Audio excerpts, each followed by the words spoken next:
এর একটা কথা বললে আপনারা বুঝতে পারবেন ভালো। হযরত মুসা আলাইহিস সালাম মাওলার সঙ্গে দিদারে যায় আল্লাহর দরবারে।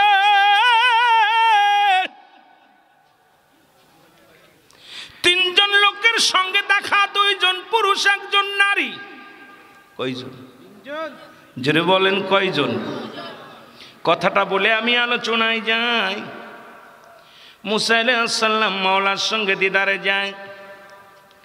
নবী মুসা রাস্তা দিয়ে যায়, পথের মধ্যে ও মুসলমান শুনে নাও, একজন ধনী ব্যক্তির নিশ্চিত আপনি মাওলার সঙ্গে দিদার করবেন।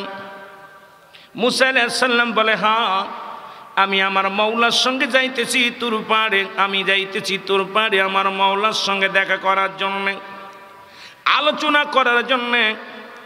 লোকটা ডাকতে বলে, নবী মুসা তুমি তোমার আল্লাহরে জিগাইবা, আমি এত বড় ধনী, সম্পদের পাড় আল্লাহ দান করেছে, এই দুনিয়ার মধ্যে অর্থের কোনো অভাব নাই, বাড়ির কোনো অভাব নাই, আমার সম্পদের কোনো অভাব নাই। তোমার আল্লাহরে জিগাইবা এই সম্পত্তি কি কাজ করলে কমে যাবে, কোন আমলটা করলে আমার ধন সম্পদ কমে যাবে, তোমার মাওলার একটু জিগাইবা। জোরে জোরে চিল্লায় বলেন আল্লাহু আকবার। মুসা নবী বলে, আপনার নালিশটা আমি গ্রহণ করলাম। চলে গেলেন, যাইতে যাইতে দেখে রে একজন বাজান রে, একজন বৃদ্ধ মহিলা বসে বসে কান্দে আর আল্লাহরে গালি দেয়, বসে বসে গালি দেয়, মন খারাপ করে। ডাকতে বলে, নিশ্চিত তুমি আল্লাহর নবী মুসা?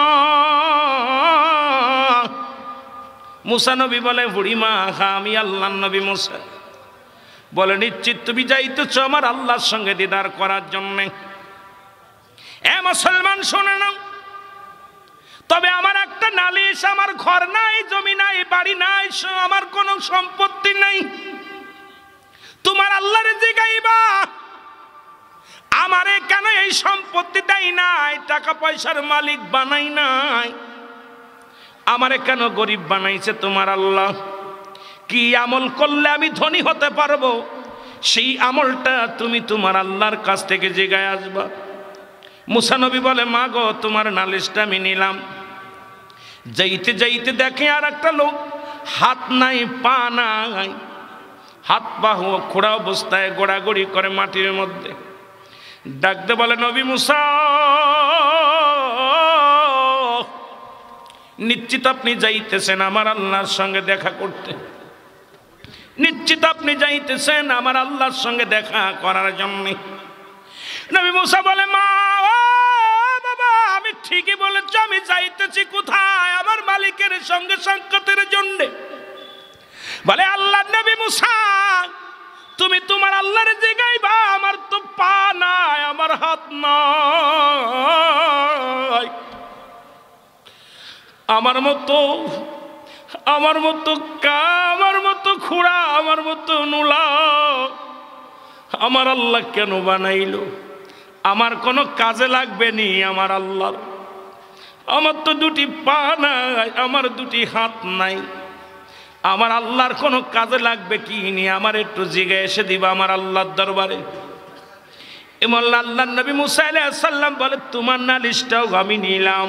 জোরে জোরে চিল্লায়া বলা যাবে না আল্লাহু আকবার। ও দয়াল নবী গো তুমি আমার হইয়া গো কান্ডারি, বলেন তুমি আমার হইয়া গো কান্দা। গুনাহ হইব নাকি? এবার গুনাহ হইব? অনেক আলেম ওলামা আছে, গজল গাইলে আমি গজল গার পক্ষেও না, ওয়াজের ময়দানে ওয়াজই চলবে, মাঝে মাঝে একটু গাইতেছি। যুবকগুলো আছে, আল্লাহর নবীর দরবারে দুইজন সাহাবী নাচ শোনাতেন, কবিতা শোনাইতেন। সাহাবী দুইটার নাম হলো আহসান বিন সাবিত। সুবহানাল্লাহ বলেন না? নবীজিকে নাচ শোনাইতেন, কবিতা শোনাইতেন, কবিতা আবৃত্তি করে শোনাইতেন। আমার দেশে আবার কিছু আলেম আছে কয় গজল গাওয়া জায়েজ না। কোন কিতাব আছে আমি দেখতে চাই, জায়েজ নাই। এখনও তো পারবে না, আঙ্গুর ফল টক। আবার আমাদের দেশে আবার গলার কণ্ঠ আবার একটু সুর দিয়ে ওয়াজ করলেও দোষ। কয় বক্তা খালি কান্দাই ওয়াজ করে। আল্লাহ তো সুরের দায়িত্ব সুর দিছে, আল্লাহ কে দিছে? ওরে তো সুর দেয় নাই, ও আইয়া হিংসা করে মরে, চিন্তা করে হুজুরের বিরোধিতা করা শুরু করছে। জোরে বলেন ঠিক কি না? আরো জোরে বলেন ঠিক কি না? আমার ভাইরা, আমার বন্ধুরা, আমার অল্প সময় গজল গাইতে গেলে আপনাদের লস হবে, আলোচনার মধ্যেই থাকি। হযরত মুসা আলাইহিস সালাম চলে গেলেন আল্লাহর দরবারে। যা ডাক দে বলে, আমার মালিক, ও আমার আল্লাহ, আজকে আমি এসেছি আপনার দরবারে তিনটা নালিশ নিয়া, তিনটা প্রশ্ন করব আমার আল্লাহ। এই তিনটা প্রশ্নের জবাব আমি নিতে চাই, তিনটা বিষয় আমি জানতে চাই। আল্লাহ বলে, মুসা রে, তুমি কি নালিশ নিয়ে আইছো বলো। কই, নাম্বার 1 নালিশ গো আমার আল্লাহ, আসার পথে দেখলাম মাবুদ গো একজন ধনী ব্যক্তি, অগাধ তার সম্পত্তি আল্লাহ দান করেছেন। আপনি এত পরিমাণ সম্পত্তি তারে দান করেছেন। উনি আসার সময় বলছে, এই সম্পদ আমার হিসেব করে রাখা সম্ভব নয়। আমি আপনার কাছে জানতে চাই, কি আমল করলে আমার এই সম্পত্তি কমে যাবে, আমার এই ধন সম্পদ কমে যাবে, এই আমলটা আমি জানতে চাই। আমার আল্লাহ বলে, নবী মুসা রে, যে লোকটা বলছে তার ধন সম্পদ কি করলে কমবে, তাকে যা বলবা আজ থেকে যেন আমার শুকরিয়া আদায় না করে। আজ থেকে যখন শুকরিয়া আদায় করা বন্ধ হয়ে যাবে, আমি আল্লাহ তার ধন সম্পদ সব কিছু আমি ছিনিয়ে নিব, সব কিছু তার শেষ করে দিব। জোরে জোরে চিল্লা বলা যাবে না আল্লাহু আকবার। দ্বিতীয় প্রশ্ন, মালিক, একজন বৃদ্ধ মহিলা একটা ছোট্ট কুড়ে ঘরের মধ্যে থাকিয়া আল্লাহ বড় কষ্ট পায়। সে বলছে, আমার আল্লাহ আমার অভাবের মধ্যে রাখছে। আল্লাহর নবী মুসা, আমি কি আমল করলে ধনী হতে পারবো বলো, কি এমন আমল করলে আমি ধনী হয়ে যাব? বলল, শুনে নাও মুসারে, শোনো, ওই বৃদ্ধ মহিলাটাকে যা বলবা সে যেন আমার বেশি বেশি শুকরিয়া আদায় করে, সে যেন প্রতিটা কাজের মধ্যে আলহামদুলিল্লাহ বলে, সে যেন সদা সর্বদা আমি আল্লাহর পাগল হয়। দেখবা তার দিনে দিনে আমি আল্লাহ সম্পদের পাহাড় বানায়া দিব। জোরে জোরে চিল্লা বলা যাবে না মারহাবা।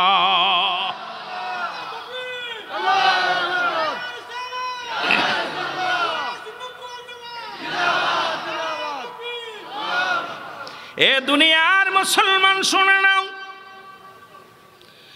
মুসা নবী ডাকতে বলে, মালিক, 3 নাম্বার আমার একটা জবাব চাই। বলে, কি জবাব? বলে, আমার মালিক একজন খোড়া, কান তার হাত নাই, তার পা নাই, রাস্তার মধ্যে ঘোরাঘুরি করে।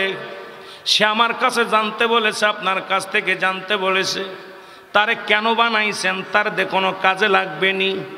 আমার আল্লাহ কয়, নবী মুসা রে, ওরে যে জানায়া দাও, ওই কানা খুরাটা দিয়া আমি জাহান্নামের ছোট ছোট ছিদ্রাগুলো আছে এটা আমি বন্ধ করে দিব। কারণ জাহান্নামের মধ্যে অনেকগুলো ছিদ্রা থাকবে, ফোঁটা থাকবে। যাদের হাত নাই, যাদের পা নাই, ওই ন্যাংরা নুলা দিয়া আমি জাহান্নামের ছিদ্রাগুলো ফোঁটা করব। মুসা নবী কয়, আমার আল্লাহ আমারে কি শুনাইলেন গো আমার আল্লাহ, তার তো 2টি হাত নাই, তার তো 2টি পা নাই, এই দুনিয়ার জিন্দেগিতে কষ্ট করে, আবার তারে দিয়া আপনি জাহান্নামের ওই ছিদ্রাগুলো বন্ধ করবেন।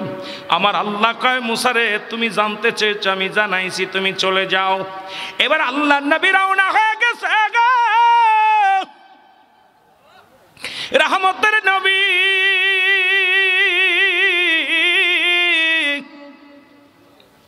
মুসা আলাইহিস সালাম রওনা হয়ে গেলেন। ধনী ব্যক্তির সাথে প্রথম দেখা। আল্লাহর নবী মুসা, আমার প্রশ্নের জবাবটা আপনি দিয়ে যান। আল্লাহর নবী মুসা কয়, ও ধনী ব্যক্তি শোনো, তুমি একটু লক্ষ্য করে শোনো, এই দুনিয়ার মধ্যে তোমার সম্পদ যদি কমাইতে হয়, তোমার সম্পত্তি যদি কমাইতে হয়, আজ থেকে তুমি আল্লাহর শুকরিয়া আদায় ছেড়ে দাও, আল্লাহর শুকরিয়া আদায় করবা না, প্রশংসা করবা না। ধনী ব্যক্তি একটা চিৎকার মেরে বলো, ও আল্লাহর নবী মুসা শোনো, যে আমারে খাওয়ায়, যে আমারে পড়ায়, যে আমারে বাঁচায় রাখছে, যে আমার ধন সম্পদের মালিক বানায়া দিছে, তুমি কেমনে বাবলা আমি সেই মাওলারে ভুইলা যাই, সেই মাওলার নাফরমানি করি? সম্পদের পাহাড়ও যদি আমার আল্লাহ দান করে, একটা মিনিটের জন্য, একটা সেকেন্ডের জন্য আমি আমার আল্লাহর সঙ্গে নাফরমানি করতে পারবো না। জোরে জোরে চিল্লায়া বলা যাবে না মারহাবা। সঙ্গে সঙ্গে দ্বিগুণ আরো তার সম্পদ বেড়ে গেলেন। ও মুসলমান, তুমি যেটুকু পেয়েছো এটুকে তুমি শুকরিয়া আদায় করো, আল্লাহর দরবারে প্রশংসা করো। আমার আল্লাহ, সবই তো আপনার দান, সবই তো আপনি আমাকে দান করেছেন গো আল্লাহ। কতজনকে দেন নাই, আমাকে দিয়েছেন। আপনার শুকরিয়া আদায় করে আমি শেষ করতে পারবো না রে। ও মুসলমান শোনো, এবার চলে গেলেন তৃতীয় ব্যক্তির কাছে, মহিলার কাছে। মহিলা ডাকতে বলে, আল্লাহর নবী মুসা, তুমি আমার প্রশ্নের জবাবটা দিয়ে যাও। মুসা আলাইহিস সালাম বলে, মা তুমি শোনো গো মা, আজ থেকে তুমি বেশি বেশি শুকরিয়া আদায় করবা আমার আল্লাহর। মহিলা রাগান্বিত হয়ে কয়, ও আল্লাহর নবী মুসা, তোর আল্লাহ আমারে কি দিছে? কিছুই তো দেয় নাই। আমি সকালবেলা না খেয়ে ঘর থেকে বাইর হয়ে যাই, মানুষের দ্বারে দ্বারে ভিক্ষা করে খাই। আমি তোর আল্লাহর কেন প্রশংসা করব? সে আমারে কি দিছে? সঙ্গে সঙ্গে বাজান রে, সঙ্গে সঙ্গে বিশাল একটা তুফান আসলেন। বিশাল একটা তুফান আসিয়া ওই বুড়ি মায়ের ঘরটা ভেঙে ফেললেন। এবার বুড়িমা ডাকতে বলে, নবী মুসা রে, আমার ভুল হয়ে গেছে, আমারে তুমি মাফ করে দাও, আমারে আল্লাহর কাছে ক্ষমা চাওয়ার সুযোগটা করে দাও। ওরে সারাদিন যদিও আমি দাঁড়ে দাঁড়ে বেড়াইতাম, রাত্র যখন নেমে আসতো আমি কুড়ে ঘরের মধ্যে একটু বিশ্রাম নিতাম। আমার সেই ঘরটা ভেঙে গেল, আমি কোথায় থাকবো, কোথায় ঘুমাইবো? আমি ভুল করেছি, আমারে তুমি মাফ করে দাও। আমার আল্লাহ, আমি বুড়িরে তুমি মাফ করে দাও। মুসা নবী তওবা পড়ায়া দেয়, সঙ্গে সঙ্গে বুড়ি মায়ের সম্পদের পাহাড় হয়ে যায়। আমার আল্লাহ সম্পদ দান করে। জোরে জোরে চিল্লায়া বলা যাবে না মারহাবা। অনেক মানুষ দেখবেন অসুস্থ হয়ে গেলে, আল্লাহ আর মানুষ পাওনি, খালি আমারে দিছ। কথা কন ঠিক কিনা? অভাবে পড়া গেলে কয়, এত মানুষ বড়লোক হয়ে যাইতেছে, আমারে কিচ্ছু দাও নেই, অভাবের মধ্যে রাখছো। যেভাবে থাকেন শুকরিয়া আদায় করেন, আমার আল্লাহ খুশি হয়ে যায়। জোরে বলেন ঠিক কিনা? আমার ভাইরা, আমার বন্ধুরা, আমার মুসা নবী হাঁটতে হাঁটতে চলে গেলেন ওই পাপহীন আদমিন লোকটার কাছে। ওই লোকটা ডাকতে বলে, আল্লাহর নবী মুসা, আমার প্রশ্নের জবাব কি তোমার মাওলা দিছে? বলো ভাই, তোমার এই প্রশ্নের জবাব যদি আমি দিই, তুমি চোখের পানি ধরে রাখতে পারবা না। তোমারে আমার আল্লাহ বানাইছে ওই জাহান্নামের ছোট্ট ছোট্ট ছিদ্রাগুলো বন্ধ করার জন্যে। ওই হাত পা বিহীন লোকটা একটা চিৎকার মেরে বলে, আলহামদুলিল্লাহ, ও আমার আল্লাহ, আমি মনে করেছিলাম আমাকে তুমি বিনা কারণে বানাইছো, যেহেতু আমাকেও তুমি বানাইছো তোমার জাহান্নামের ছিদ্রা বন্ধ করার জন্য, সুতরাং আমারও দিয়া তুমি কাজে লাগাইবা। আমার মতো খোড়া, আমার মতো হাতবিহীন লোকটারে দিয়া তুমি তোমার জাহান্নামের ছিদ্রাগুলো বন্ধ করবা গো আল্লাহ। আমি আজকে ধন্য হয়েছি যে আমার জীবনটা এই ধন্য হয়েছে, কারণ আমার মতো খোড়াকে দিয়া, আমার মতো আসালকে দিয়াও তুমি জাহান্নামের ছিদ্রা বন্ধ করবা। আমার আল্লাহ ডাকতে বলে, মুসা রে,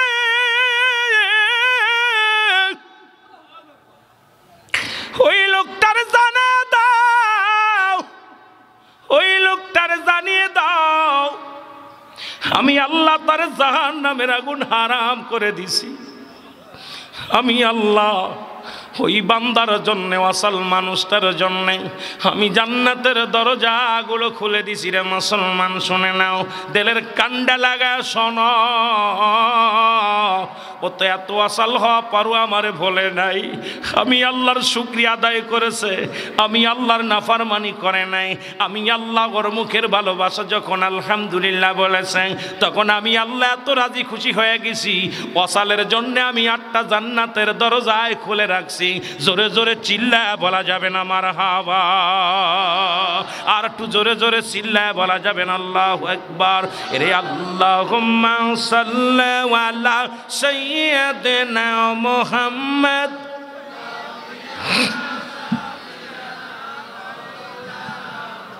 আরো জোরে বলেন আল্লাহুম্মা সাল্লি আলা সাইয়্যিদিনা আর নবিয়ানা শাফিয়ানা। কোথায় গেলে দয়াল নবী আপনাকে পাবো, কোথায় গেলে দয়াল নবী আপনাকে পাবো, দয়া করে দেন গো দেখা, দয়া করে দেন গো দেখা, আশিক গানে কাঁদে। আল্লাহুম্মা সাল্লি আলা সাইয়্যিদিনা আর নবিয়ানা শাফিয়ানা। আমার বাজানেরা, আমার বাজানেরা, আমার টাইম ওভার, সুতরাং আরো 2-4 মিনিট কথা বলবো। সেটা আমাকে বলছে আমার ভাইরা, নবীজি বলতেছেন আমি তোমাকে এমন একটা আমল দিব যে আমলটা করলে তোমরা কবুল হজের সওয়াব পাবে। সুবহানাল্লাহ বলেন না। আমার সাবজেক্টটাই ছিল পিতামাতার হক, আমাকে দিছি একটা সাবজেক্ট, এটার উপরে কথা বলতে লাগলে সময়ের দরকার ছিল, আর আমি আলোচনা শুরু করেছি কোরআন থেকে, ওইখান থেকে আলোচনা করলে আরো দূরে চলে যাব। নবীজি বললেন যে এমন একটা আমল আমি তোমাদের শিখায়া দিব, জানায়া দিব, যে আমলটা করলে তোমরা একটা কবুল হজের সওয়াব তোমাদের আমল নামায় লিপিবদ্ধ হবে। আরো জোরে বলেন না। সাহাবীরা বলেন ইয়া রাসূলুল্লাহ, ইয়া হাবিবাল্লাহ, কি সেই আমল? নবীজি বললেন তোমাদের বাড়িতে যাদের পিতামাতা জিন্দা আছে, ভালো করে শুনবেন, আব্বা মা যাদের জিন্দা আছে, পিতামাতার হক হলো 14টা, জীবিত থাকতে 7টা, মৃত্যুর পরে 7টা। দুনিয়ার মধ্যে জিন্দেগির মধ্যে 7টা হক, একটা সন্তান তার বাবার প্রতি, 7টা হক হলো জীবিত থাকতে, 7টা হক হলো ইন্তেকালের পরে, মোট 14টা হক। আল্লাহু আকবার বলেন না। এইটার উপরে আমার অনেক আলোচনাও আছে, ইউটিউবে পাবেন। তো আমার ভাইরা, যেটা বলতেছিলাম, নবীজি বলতেছেন সেই আমলটা হলো তোমাদের পিতামাতা যাদের জীবিত আছে বাড়িতে সালাম দিবা, আসসালামু আলাইকুম মা, আসসালামু আলাইকুম বাবা, তোমার আমল নামে একটা কবুল হজের সওয়াব লেখা হবে। আজকে কার কার আব্বা মা নাই? আব্বা মা নাই কার কার? আল্লাহ অনেকের নেই, একটু হাতটা ওঠান না, লজ্জা পান। আরে অনেকের আব্বা মা নাই, আল্লাহ তুমি কবুল করো, জোরে বলেন আমিন। আল্লাহ নবী বলার পর সাহাবীরা চোখের পানিগুলো ছেড়ে ছেড়ে কাঁদতে লাগলেন, চোখের পানিগুলো জমিনের মধ্যে ছেড়ে দিলেন। আমার নবী জিজ্ঞাসা, সাহাবীরা রে তোমরা কেন কান্দো? সাহাবীরা বলে ইয়া রাসূলুল্লাহ, ইয়া হাবিবাল্লাহ, এই আমলটা যদি 1 মাস আগে পাইতাম, আমার আব্বারে হারায়া ফেলেছি, মারে হারাই ফেলেছি, 1 মাস আগে যদি আমলটা পাইতাম, এই নেকি থেকে আমরা বঞ্চিত হয়ে গেছি। আজকে ঘরে আব্বা নাই, আজকে ঘরে মা নাই, সন্তানের লাশ বাবার কাঁধে কত ভারী গো, বাবার লাশ সন্তানের কাঁধে কত ভারী। যারা আব্বা মার লাশ কাঁধে নিছেন সেই সন্তান জানে পৃথিবীর মধ্যে বাবার লাশটা কত ভারী, মার লাশটা কত ভারী। যারা সন্তানের লাশ পৃথিবীর মধ্যে কাঁধে নিছেন সেই বাবা জানে সন্তানের লাশ কত ভারী রে। এই আসমান জমিনের উপরে সারা পৃথিবী যেন ভর করে বাবার কাঁধে, মায়ের বাবার সন্তানের কাঁধে। আজকে যারা মারে হারাইলাম, বাবারে হারাইলাম, বাবা মার মতো নিয়ামত দুনিয়ায় হবে না। সাহাবীরা কান্দার বলে হুজুর 1 সপ্তাহ আগে আমার বাবা চলে গেছে, মা চলে গেছে, সবার চোখে পানি। আমার নবী বলে সাহাবীরা রে তোমরাই বুঝি এতিম, আমি নবী তোমাদের চাইতে বড় এতিম। আমি নবী যখন 6 মাস আমার মায়ের গর্ভে আমার আব্বা জান চির বিদায় হয়ে গেছে, আমি জীবনে কোনোদিন চামড়ার চোখ দিয়া শরীয়তের চোখ দিয়া আমার বাবারে আমি দেখি নাই। পৃথিবীর মধ্যে 6 বছর 6 মাস 6 বছর বয়স যখন জন্ম দুঃখিনী মারে হারা ফেলেছি, যখন 6 বছর 6 মাস দাদা আব্দুল মুত্তালিব রে হারায় ফেলেছি। আমার মতো ইতিম তোমাদের মধ্যে এত ইতিম কেউ নাই। আমিও নবী মার কথা মনে পড়ে কাঁদি, আমিও নবী বাবার কথা মনে পড়ে কাঁদি, কারণ আমার মতো ইতিম পৃথিবীর মধ্যে আর কেউ নাই। আমার আল্লাহ ডাকতে বলে হাবিব আপনার সাহাবীদের চোখে পানি, আপনার চোখে পানি, আমি আল্লাহ সইতে পারি না। জিন্দা থাকতে সালাম দিলে কবুল হজের সব লেখা হয়ে যাবে। নবী গো যাদের আব্বা নাই, যাদের মা নাই, তাদেরকে শেখায়া দেন। জিবরিল আমিন এসে ডাকতে বলে আল্লাহর নবী গো আমার আল্লাহ জানা দিয়ে গেছে, আপনি ভালো করে পড়েন আর তাদের জানা দেন। আমার সাথে সাথে পড়েন রাব্বির রাহমহুমা কামা রব্বায়ানি সগীরা। জোরে বলেন রাব্বির রাহমহুমা কামা।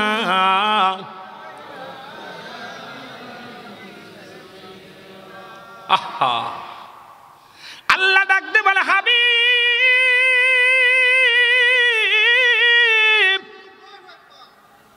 আপনি ওদের জানিয়ে দেন যাদের মা নাই, যাদের বাবা নাই, নবী গো তারা যেন এমনি কাঁদে আমার রব, আমার প্রতিপালকে আমার আল্লাহ। আহা কত সুন্দর মজার বিষয় রে। আজকে যাদের আব্বা নাই, যাদের মা নাই, তোমরা বেশি বেশি করে আল্লাহর দরবারে কাঁদো, আল্লাহর দরবারে কাঁদো আর বলো আমার মালিক আমাদেরও মা নাই, আমার বাবা নাই।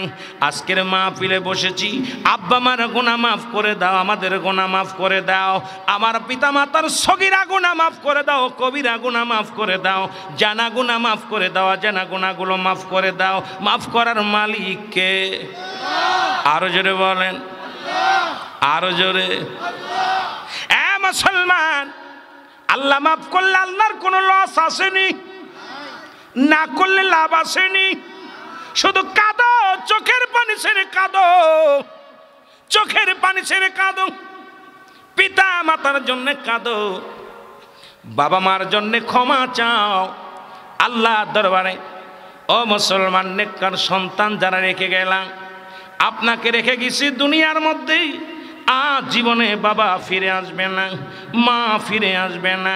মন মন মাটি বুকের পরে নিয়ে কান্দে রে। কোন গরুস্থানে শুয়ে আছে আমার দুঃখিনী মা, কোন গরুস্থানে শুয়ে আছে আমার বাবা, যিনি সারা জীবন কষ্ট করেছি আমার মুখে হাসি ফোটানোর জন্য। আল্লাহ আমাদের পিতা মাতার সব গুনাহগুলো মাফ করে দাও, আমার আব্বা মার গুনাহ মাফ করে দাও, দাদা দাদির গুনাহগুলো মাফ করে দাও। কবরের পাশে যায় বেশি বেশি কানবেন, জোরে জোরে বলো আল্লাহু আকবার। আল্লাহ সগীরা গুনাহ মাফ করো, কবিরা গুনাহ মাফ করো, জানা গুনাহ মাফ করো, ও জানা গুনাহগুলো মাফ করে দাও। আমাদের আব্বা মা আমাদেরকে লালন পালন করেছে কত কষ্ট করে, তদ্রূপ তুমি তোমার রহমতের আল্লাহ রহমত দান করো, রহমতের কোলে তোলো। সুবহানাল্লাহ বলেন না? আর একটু জোরে বলেন আল্লাহু আকবার। কিন্তু বাবা মার বাড়িতে ভোগ করতেছি, বাবা মার সম্পদ ভোগ করতেছি, অথচ বাবা মাকে আমরা ভালোবাসতে জানি না। বাবা মার বাড়ি ঘর দোর সব ভোগ করতেছি, বাড়ি ঘর সংসার ধর্মে টাকা পয়সা সব রেখে গেছে। আমার বাজানেরা সবগুলো ভাগাভাগি করে নিছি, কিন্তু আব্বার জন্যে একটু দোয়া করব, এটা আমাদের কপাল মন্দ, একটু দোয়া করি না। তবে এইটার আবার বিরুদ্ধে বর্তমান কিছু আলেমরা উঠছে। ফতুয়ায়ে দেওবান লেখক হচ্ছে মুফতি শফিক আহমেদের লেখা, আমাদের কিতাব না, এটা দেওবান মাদ্রাসার কিতাব। আপনারা যারা কওমি মাদ্রাসার ছাত্র আছেন, কওমি মাদ্রাসার শিক্ষক আছেন, কওমি মাদ্রাসায় লেখাপড়া করেছেন, এই কিতাবের নাম ফতুয়ায়ে দেওবান, মুফতি শফিক আহমেদের লেখা। এই কিতাবের মধ্যে প্রথম খণ্ড 33 নম্বর পৃষ্ঠা, এর মধ্যে লেখা রয়েছে 5 ওয়াক্ত সালাত আদায় করে জিয়ারত করে সর্বহালাতে আল্লাহর দরবারে দুটি হাত উঠায় দোয়া করা সুন্নাত এবং উত্তম মুস্তাহাব। জোরে বলেন সুবহানাল্লাহ। একটা মৌলবি দেখাও না নাজায়েজ, নাজায়েজ দেখাও, হারাম দেখাও, হাত উঠাইতে গেলে লজ্জা। অথচ ভিক্ষা করে হাত পেতে, বেতন নেয় হাত পেতে, মসজিদে ইমামতি করে হাত পেতে ভিক্ষে করে, গ্রামে গ্রামে ভিক্ষে করে, সালাদটা ঘাড়ে করে নিয়ে কয় মাদ্রাসার টাকা দাও, পয়সা দাও, হাত ভিক্ষা করে বেড়াইতেছে। দেন এই হাতে দিলে দোয়া, এই হাত কিন্তু আল্লাহর দরবারে। আমাদের ওদিকে দেখবেন 4-5 জন মিলা মুনাজাত ধরে, এগুলো বন্ধ করতে যায় না কেউ, দেখছেন? আপনাকে ধরে দেখবেন এইভাবে ধরে, রুত্তন হুড়তন টিক্কা, জোরে কোন ঠিক কিনা আছে না? দেখবেন কেউ কারুর দেখতে না এরম। ধরেন উনি আমার সহপাঠী, উনিও এরম দেখতেছে, আমিও এরম দেখতেছি, উনারা দেখতে দেয় না। কথা বুঝেননি? এই যে মুনাজাত ধরে, রাত শেষ হয়ে যায়, 3-4 ঘন্টা, 8 ঘন্টা, 10 ঘন্টা মুনাজাত ধরে, একটা ফতোয়া নাই। কারণ ওর ফতোয়া দিতে গেলেই ওর কপালে কষ্ট আছে। জোরে বলেন ঠিক কিনা? খালি আল্লাহর কাছে একটু দোয়া করবো, আল্লাহ হাত উঠে জায়েজ না, তোর হাত দেশে কি ভিক্ষা করে খাওয়ার জন্যে? আর রুইতো না হুইতো না টিক্কা খেলার জন্যে? কথা হয় না? আপনাদের দিকে হয় নাকি? হয় হয় কি আপনাদের দিকে? কথা কয় না কেন? তাহলে এই সমস্ত কপাল পোড়া এই মৌলবীরা আগে কখনো ওই জায়গা ঠিক কর, আগে ওই যে বাগানের মধ্যে বয়া বয়া বাতি জ্বালায় 4-5 জনে বৈশা বৈশা মুনাজাত ধরছে, এগুলো বন্ধ কর আগে, তারপরে আমার মুনাজাত বন্ধ করতে হয়। কারণ তো জানে না মুনাজাত, কারণ কিবলাই চেনে না। শরিয়াতের কিবলা হলো কাবা, দু জাহানের কিবলা হলো রাহমাতাল লিল আলামিন। মুনাজাতের কিবলার সে আজিম, সুতরাং ও তো নিজের কিবলাই চেনে না, শরিয়াতের কিবলাই চেনে না, তরিকাতের কিবলা চেনে না, ও কেমনে দোয়া করবে? জোরে বলেন ঠিক কি না? কপাল পোড়া। জোরে বলেন কি কপাল পোড়া? এরা কি? আহা, এই সমস্ত কপাল পোড়ারা ফতুয়া দিতে দিতে ইসলামটারে বানাইতে ছোট করতে করতে এমন সোজা আসছে। দেখেন আবার কিছুদিন পরে শুরু হবে না সূরা ফাতিহা, সূরা ইখলাস, আল্লাহু আকবার। সূরা ফাতিহা পড়া বন্ধ করে, কারণ ওটা পড়তে গেলে সময় লাগবে। সূরা ইখলাস এখনো আল্লাহু আকবার, জোরের রক্ত আল্লাহু আকবার, আসর রক্ত আল্লাহু আকবার, এরপরে কবে সূরা ফাতিহা, সূরা ইখলাস, আল্লাহু আকবার, এরপরে সিজদাতে আল্লাহ আসসালামু আত-তাসাউফ, দুরূদ শরীফ, দোয়া মাসুরা, আসসালামু আলাইকুম ওয়া রাহমাতুল্লাহ, আসসালামু আলাইকুম। ঠিক কিনা? ডিজিটাল করতে করতে সমাজটাকে নষ্ট করার জন্য পায় তারা শুরু করেছে। বন্ধ করো, বন্ধ করো, এগুলো ধোঁকাবাজি বন্ধ করো, মানুষকে ধোঁকা দিও না, মানুষগুলোকে ইবাদত করার সুযোগ দাও, তাকে আল্লাহর বন্দেগী করার সুযোগ দাও। একেতে আমরা বসতে পারি না, মসজিদে গেলে সময় পাই না, এরপরে কয় ওই সালাম ফিরে কয় মসজিদে খালি ফরজ পড়ার জন্য আইছো, সুন্নাত নফল বাড়িতে পড়ো। ও তো বাড়িতে ফরজই পড়ে না, ও সুন্নাত পড়বে কোনতে? যারা বলেন ঠিক কিনা? ওকে বন্ধ করে দাও, গেট বন্ধ করে দাও, এই 2 রাকাত ফরজ পড়ে সুন্নাত পড়, তারপরে বাইরে হও। ইমাম সাহেব ফতোয়া দিত, ফতোয়া নেই, কেন? বলবে যে যাও, এইটা খালি ফরজ পড়ার জন্য মসজিদ, সুন্নাত বাড়ি দিয়ে পড়তাম। ও যে একক তো আসে না মসজিদ, ওরা কেবল ঢুকছে বিসমিল্লাহর নাম নিয়ে, ওরা ঠেকা ভালো করে, যাতে মায়া লাগা, মজা লাগা। যে কোনো জিনিসের প্রতি মায়া আসতে হবে, মহব্বত আসতে হবে, তখন তারপরে মজা লাগবে। জোরে বলেন ঠিক কিনা? কিন্তু এবাদতে মন বসে না। কারণ বসবে কেন? আমাদের সমাজ জাতিকে শেষ করে দিতেছি আমরা, সমাজ জাতিকে শেষ করতেছি। ওলামা একরাম কি জবাব দিবেন আল্লাহর কাছে? জোরে বলেন কি জবাব? জোরে বলেন ঠিক কিনা? ওরে মানুষ শুধু বেহুশ দুনিয়ার পিছে, কি জবাব দিবি তুমি আল্লাহর কাছে? হায় হায়, কি জবাব দিবা তুমি আল্লাহর কাছে? জোরে বলেন ঠিক কিনা? মুসলমান শোনে নাও, কোন দিন যেদিন শেষ হয়ে যাবে সব কিছু, আল্লাহ বলেন কুল্লু মান আলাইহা ফান।